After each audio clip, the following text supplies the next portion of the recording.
आप देख रहे हैं समाचार एजेंसी ऑफ इंडिया में साइन न्यूज। नमस्कार दोस्तों, समाचार एजेंसी ऑफ इंडिया की साइन न्यूज़ में एक बार फिर आपका स्वागत है।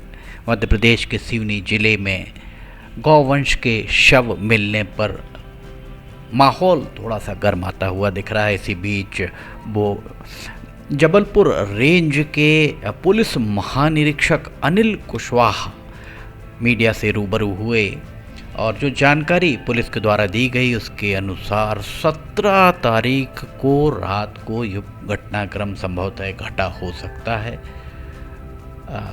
अधिकारियों के द्वारा बताया गया कि 19 जून को गरगटिया धूमा के करीब गरगटिया के पास 28, धनौरा थाना के सुनवारा के करीब, पिंडरई में 22 और पलारी के करीब 7, इस तरह कुल 57 नग मवेशियों के शव 19 तारीख को मिले। उसके बाद 21 तारीख को कड़वे थावरी धनौरा थाना अंतर्गत यहाँ 8 और शव मिले। अगर इनको पूरा योग किया जाए तो 65 शव इनके मिले हैं।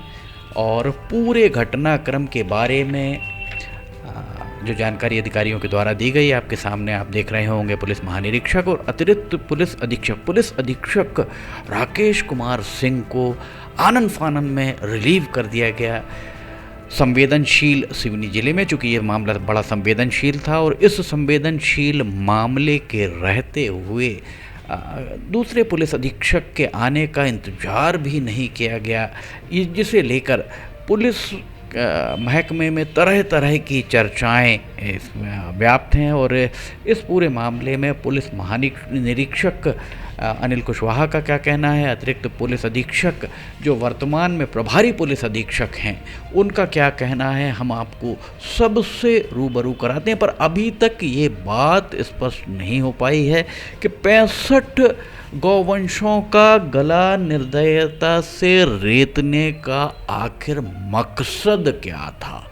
इस बारे में अभी भी पुलिस पूरी तरह से कॉन्फिडेंट होकर कोई बात नहीं कह रही है। खाली हाथ है अगर ये कहा जाए तो अतिशयोक्ति शायद नहीं होगी। इस घटना को अगर गौवंश के मांस के लिए किया गया था तो उसका मांस वहाँ छोड़कर क्यों गए, और इतनी तादाद में 65 गौवंश अगर वहाँ पर निर्दयतापूर्वक जिनका गला रेता गया है उसका कारण क्या था, ये बात अभी तक स्पष्ट नहीं हो पाई है। समाचार एजेंसी ऑफ इंडिया की साइन न्यूज़ के लिए अखिलेश दुबे की रिपोर्ट। आइए हम सुनाते हैं पहले अतिरिक्त पुलिस अधीक्षक फिर पुलिस महानिरीक्षक का इस पूरे मामले में क्या कहना है।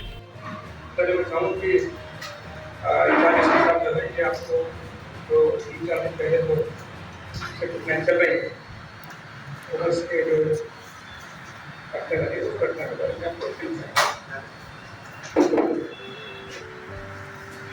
ये देखिए, जैसे सब अब सबको विदित है, जिन्ना 19/6/24 को ये सूचना आई थी हमको अलग अलग स्थानों से, थाना धूमा के क्षेत्र।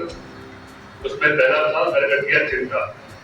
जब वहाँ पुलिस पहुंची तो 28 नग गौवंश के पाए गए, मृत अवस्था में पाए गए थे, जिसमें अपराध क्रमांक 214/24 और मध्य प्रदेश गौवंश वध प्रतिषेध अधिनियम, पशु क्रूरता अधिनियम और इसमें भी धारा 153 का इजाफा किया गया, जो एक गंभीर धारा है। फिर इसी तरह को चौकी सुनवारा में थाना धनौरा में सूचना प्राप्त हुई गौवंश के संबंध में, जिसमें मौके पर जो पिंडरई गंगा नदी के घाट की घटना है, इसमें 22 मृत गौवंश पाए गए थे। उसमें जो उपरोक्त अपराध क्रमांक धारा के तहत 211 2024 और वही धारा गौवंश प्रतिषेध अधिनियम, पशु क्रूरता अधिनियम और 153 का धारा का इजाफा किया गया था। इसी तरह हमको चौकी पलारी गंगा नदी के देवघाट में गौवंश मृत अवस्था में पाए होने की सूचना मिली थी, जिसमें 7 गौवंश पाए गए थे, जिनका भी पूर्व के बाद पीएम कराया और ये समस्त मामलों में पीएम कराया गया और यथाकृत सम्मान के साथ में उनका अंतिम संस्कार भी किया गया है। फिर दिनांक 21/6 ये बात विलंब से सूचना प्राप्त हुई थी। दिनांक 21/6/24 को कड़वे थावरी थाना धनोरा, इसमें जब मौके पे पहुंचे तो 8 गोवंश मृत पड़े हुए पाए गए थे, जिनका भी नियम कराया गया। और वही धाराएं पशु क्रूरता अधिनियम और गोवंश प्रतिषेध अधिनियम और इसमें भी धारा 153 का इजाफा किया गया था।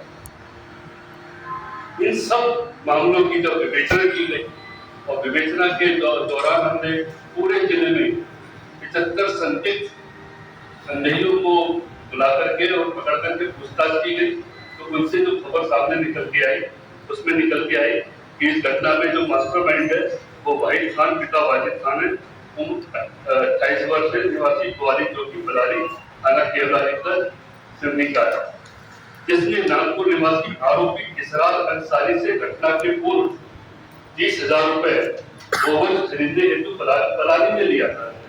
जिस पर से आरोपी वाहिद ने अपने साथियों शादाब खान रूट करने वाली बातें संतोष कवरेती रामदास उइके के साथ मिलकर गोवंश उपलब्ध कराया एवं घटना को अंजाम दिया।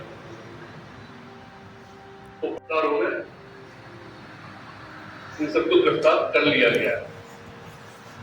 इनमें से विजयनगर में ये प्रकाश में आया कि अब्दुल मजीद निवासी गांव की तबेला गाड़ी से आप नोट करें, इसमें विवेचना के दौरान प्रकाश में आया कि अब्दुल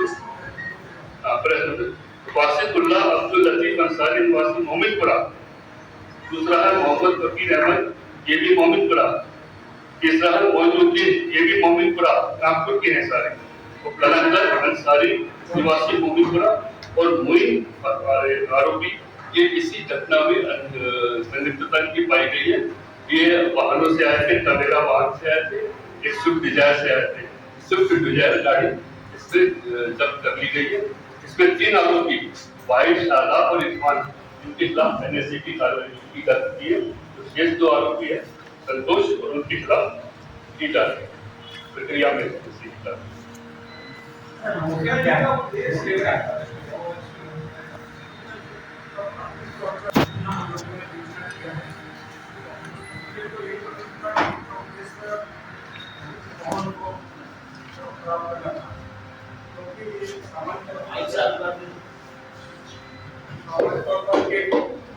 गोवंश के जब सामान्य तौर पर इस तरह से गोवंश काटते हैं तो उसको खा जाते हैं, परंतु खाया नहीं गया।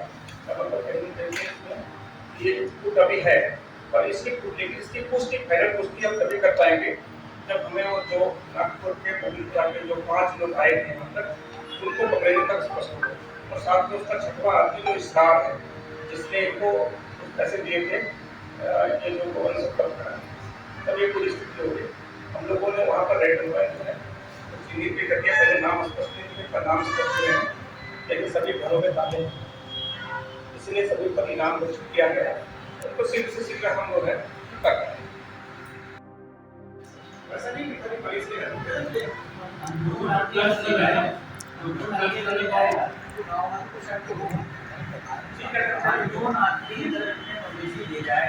बिल्कुल कुछ शक होगा कि सोच रहा हूँ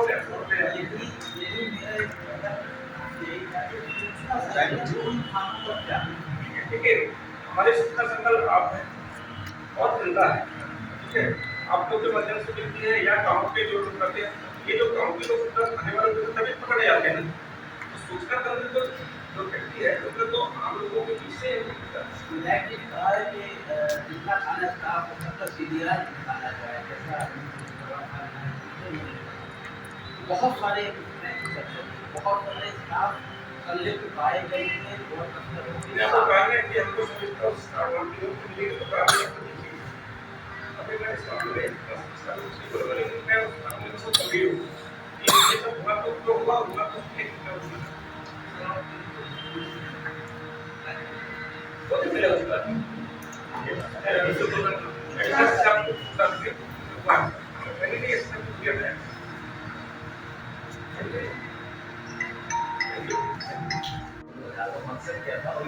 किस तारीख को ये 17 तारीख को 17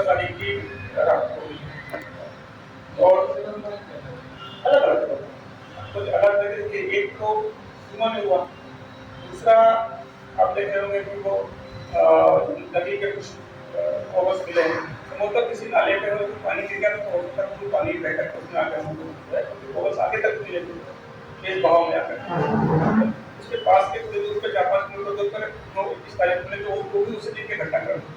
इन सब में इन 5 आरोपियों का संलिप्तता पाई गई, जो 5 अपने नाम में कभी पूरा किया और इस रात और इन सबको उपलब्ध कराने में वाहिद का रोल इम्पोर्टेंट था।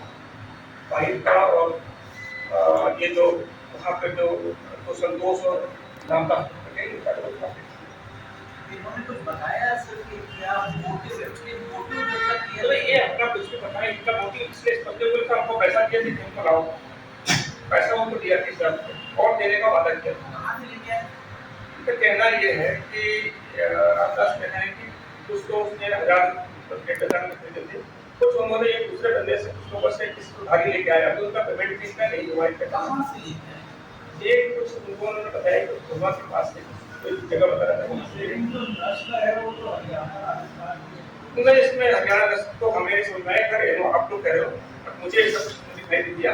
उसमें हरियाणा के कोई भी गाय है तो या इसमें जितने पशु मिले उसमें से 60 मिले बोन्स, उसमें 19 फीमेल का होगा, बाकी मेल है।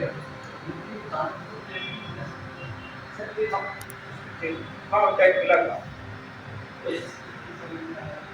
जैसे सरकार के कुछ से कोई खरीदा तीसरा कितना 24 जैसा 200 खरीद अंजाम लोगों ने किया वो नहीं, दोनों चीजें सम्मिलित है। इन लोगों ने उपलब्धता कराई, इन्हें उपलब्ध कराया जी, और जो के साथ जो पहुंच करके उनको मारने का कार्रवाई है वो मारने वाले इन्हें पकड़ने का रोल किया है, उसमें कर दिया है, जिस बताने में पकड़ने से नहीं रोल किया है। तो कैसे भी नाम तो उनका ही होता आप कह सकते हैं बिल्कुल, इसलिए हमने उन पर सभी पे दलील दिलाई, सभी घरों से फरार है, सबसे ताले हैं और इनका नाकबंदी है और इन पे इनाम भी घोषित करके 10,000 सर मेरे 2 सवाल है। एक तो 4 जुलाई 2023 को हरी थाना अंतर्गत एक खेत में 10 मवेशी इसी तरह से कटे हुए मिले। पुलिस ने अज्ञात के खिलाफ मामला बनाया, वो भी बकरीद के 3 से 4 दिन के बाद ये चीज मिली थी। पुलिस ने अज्ञात के खिलाफ मामला बनाया, तब से 1 साल गुजर गया, पुलिस ने ये नहीं बताया कि वो आरोपी गिरफ्तार हुए या नहीं, उन आरोपी के ऊपर क्या कार्रवाई हुई। चूंकि सिवनी गोवंश के मामले में हमेशा से बदनाम रहा है और पुलिस सूचना तंत्र में चलती है, जैसे कि आपने 75 संदेहियों को पकड़ा था उनके रिकॉर्ड के आधार पर, तो क्या बकरीद के आसपास पुलिस को सूचना तंत्र सक्रिय नहीं किया जा सकता? चूंकि 3 अलग-अलग थाना क्षेत्र में ये चीज हुआ है, तो क्या वहां का स्टाफ की सूचना तंत्र की कमजोरी नहीं है? वहां के स्टाफ की आप क्या भूमिका मान के चलते हैं? चूंकि विधायक जी ने इसमें आरोप लगाया हुआ है और सार्वजनिक रूप से आरोप लगाया हुआ है। विधायक जी का भी कहना पड़ता है कि बहुत सारे थाना क्षेत्र में पुलिसकर्मी भी इसमें शामिल हो सकते हैं, कुछ पुलिस अधिकारी भी इसमें शामिल हो सकते हैं। हमारा ये कहना है यदि 1 साल पहले जो घटना घटी थी वहां के आरोपियों को पकड़कर उनके ऊपर सख्ती से कार्रवाई की जाती, और जिस तरीके से मध्य प्रदेश में हो रहा है कि ऐसे आरोपियों के घर ध्वस्त किए जाते हैं, तो उस समय यदि आरोपियों के घर ध्वस्त कर दिए जाते तो शायद ये घटना नहीं घटती इस मामले में। लेकिन जहाँ तक संहिता की बात है तो हम लोग उसको वेरीफाई करा रहे हैं। जहाँ तक मेरे को जानकारी है कि तत्कालीन शिक्षक थे जिनका मैं तो दो लोगों को उन्होंने लाइन टेस्ट किया है, 2 लोगों को लाइन टेस्ट किया, जिस पर उनको डाउट है कि उन लोगों ने डाउट किया उनको टेस्ट करता है। सर एक की बात कर लीजिए, इस बार की जो घटना हुई इसमें घटनाओं का एक अलग स्वरूप था, इसीलिए मतलब लोगों ने बिल्कुल उस लेवल पर लिया कि जितने भी पूर्व पकड़े गए सबको तलाशने अल्टीमेटली हमको उस अंजाम तक पहुंचना तो करना किया किसने है, वही करेगा कि पूर्व की घटनाओं में शामिल हो सकता है। उसमें देखिए उसमें जो संतोष है, तो संतोष जो है ये 2 बार गोवंश में करेगा की बात थी, और ये जो है इसका अस्थायी वारंट भी था, उसका आपको पकड़ा के पुलिस भी पकड़ा, तो हमको क्या होता है लिंक मिलता है, लिंक उसी लिंक को मिलता है, इसमें हमने जल्दी पकड़ लिया बहुत लोगों को पकड़ लिया, लेकिन हमको एक स्कीम तो लगा कि वो हमने लगा लिया है, उसमें कार्रवाई करना। सर सवाल ये था कि जिस समय अली में घटना घटी थी पिछले साल, उस समय श्री दयाराम शरणागत वहाँ के थाना प्रभारी थे, तो वही दयाराम शरणागत वर्तमान में धनोरा के थाना प्रभारी है। उनके रहते अभी में घटना घटी थी, और उन्हीं के रहते अभी आपके धनोरा में घटना घटी है। दूसरे कमल मरावी जो थे प्रधान आरक्षक, सर कमल तुमरान, पलारी में जो गोमांस का मामला हुआ था, एक कुछ आदिवासियों की मौत हो गई थी, उस पूरे मामले में भी कमल तुमरान जी की भूमिका संदिग्ध मानी गई थी। उन्हें लाइन अटैच किया गया था, और जब उनकी भूमिका संदिग्ध मानी गई थी बावजूद उनको धनोरा जैसे सेंसेटिव क्षेत्र में पदस्थ कर दिया गया था। तो कहीं ना कहीं ये नहीं लगता सर कि जो अधिकारी वो डिसीजन लेने में कहीं ना कहीं नाकाम। इसके बारे में भी कमेंट्स की बताऊंगा कि क्या उनकी जांच हुई, मुझे कब में था नहीं क्या जांच हुई, जांच के खिलाफ आता है कि यदि कोई संदिग्धता पाई तो निश्चित रिपोर्ट करते, यदि संदिग्धता नहीं पाई गई तो क्या होगा। इस संबंध में आपको शिक्षा पुराने के टाइम की क्या इसमें तो ये है कि हमारे आदरणीय एसपी साहब और हम दोनों इस घटना के बाद आए थे, तो इसकी जानकारी हम लोगों को नहीं थी। और क्योंकि केस डायरी थी, केस डायरी में तो किसी के नाम होते नहीं, केवल जनचर्चा जो थी आप बता रहे थे जनचर्चा रही होगी जो हमारे कानों में नहीं आई थी, इसलिए सर ने जो है उनकी स्थानांतरण आदेश जारी कर दिए थे। लेकिन जैसा अब आप कह रहे हैं तो इस चीज को संज्ञान में लिया जाएगा और ध्यान में सर इसकी जो सर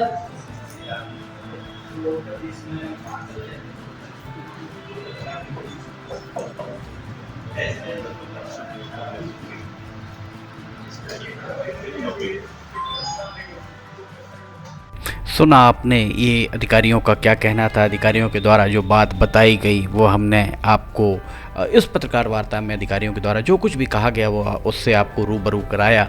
अभी भी इस मामले में मुख्य आरोपी पकड़ से बाहर हैं और पुलिस को अभी भी ये बात नहीं पता है कि इस घटना को कारित करने के पीछे आरोपियों की मंशा, असल मंशा क्या थी। इस बारे में अभी तक कोई जानकारी नहीं मिल पाई है। 19 जून बुधवार की ये घटना है और रविवार 23 जून को जबलपुर रेंज के पुलिस महानिरीक्षक अनिल कुशवाहा मीडिया से रूबरू हुए और इस पूरे मामले में अभी भी इंतजार है तो मुख्य आरोपियों के पकड़े जाने का। और यहाँ पर एक बात और हम आपको ये बता दें कि इसमें कुछ लोगों के खिलाफ राष्ट्रीय सुरक्षा अधिनियम NSA के तहत कार्रवाई की गई है। कौन कौन आरोपी हैं इस बारे में भी अभी आपको बताया। इस प्रकरण में 30,000 रुपये में गौवंश खरीदे गए थे नागपुर से इसरार अंसारी के द्वारा घटना के पूर्व। इसमें आरोपी वाहिद ने अपने साथियों शादाब खान के अलावा संतोष करवेती, रामदास उइके के साथ मिलकर गौवंश उपलब्ध कराए और घटना को अंजाम दिया। उक्त समस्त प्रकरणों में आरोपी वाहिद खान पिता माजिद खान उम्र 27 साल निवासी ग्वारी चौकी पलारी थाना केवलारी जिला सिवनी, दूसरा आरोपी शादाब खान पिता इस्माइल खान उम्र 27 साल निवासी ग्वारी चौकी पलारी थाना केवलारी जिला सिवनी, तीसरा आरोपी है संतोष करवेती पिता ब्रजलाल करवेती 40 साल निवासी है गरघटिया थाना धूमा, रामदास चौथा आरोपी है रामदास पिता महेंद्र उर्फ कारू उइके, इसकी उम्र 30 साल है और ये निवासी है ग्राम पुतर्रा थाना धूमा का। पांचवा आरोपी इरफान मोहम्मद पिता फैज़ मोहम्मद 58 साल का है, खैरी चौकी पलारी थाना केवलारी, इन्हें गिरफ्तार किया गया है। इसरार अहमद के द्वारा जो ये तवेरा गाड़ी भी एक शायद जब्त की गई है जैसा बताया गया है। इसके अलावा वसीउल्लाह अब्दुल लतीफ़ अंसारी निवासी मोमिनपुरा नागपुर, मोहम्मद वकील अहमद पिता वली अहमद निवासी मोमिनपुरा नागपुर, मोइनुद्दीन पिता मोहम्मद इसराइल निवासी मोमिनपुरा नागपुर, कलंदर अंसारी पिता मंजूर अंसारी निवासी मोमिनपुरा नागपुर, मोइन अंसारी मोमिनपुरा निवासी हैं। इनको गाड़ी में लेकर आया गया। इनका पता लगाने के लिए जब पुलिस के द्वारा दबिश दी गई तो सारे आरोपी फरार हैं। हर आरोपी पर 10-10 हज़ार रुपये का इनाम पुलिस अधीक्षक के द्वारा घोषित किया गया है। इसमें से आरोपी अब्दुल वाहिद खान, शादाब खान, इरफान खान के खिलाफ NSA किया गया है। संतोष और रामदास के खिलाफ NSA की कार्रवाई अलग से जारी है और आरोपियों के पास से तवेरा नहीं, माफ़ कीजिएगा, स्विफ्ट गाड़ी, स्विफ्ट डिज़ायर MP09 CF 3827 को जब्त किया गया है। इस पूरे मामले में अभी भी जांच पड़ताल जारी है। समाचार एजेंसी ऑफ इंडिया की साई न्यूज़ के लिए अखिलेश दुबे की रिपोर्ट। अगर आपको समाचार एजेंसी ऑफ इंडिया की साई न्यूज़ में खबरें पसंद आ रही हों तो आप इन्हें लाइक, सब्सक्राइब, शेयर जरूर कीजिएगा। फिलहाल हम आपसे इजाज़त लेना चाहेंगे, नई खबर लेकर फिर हाजिर होंगे अखिलेश दुबे की इस रिपोर्ट के साथ। फिलहाल इजाज़त लेते हैं। जय हिंद।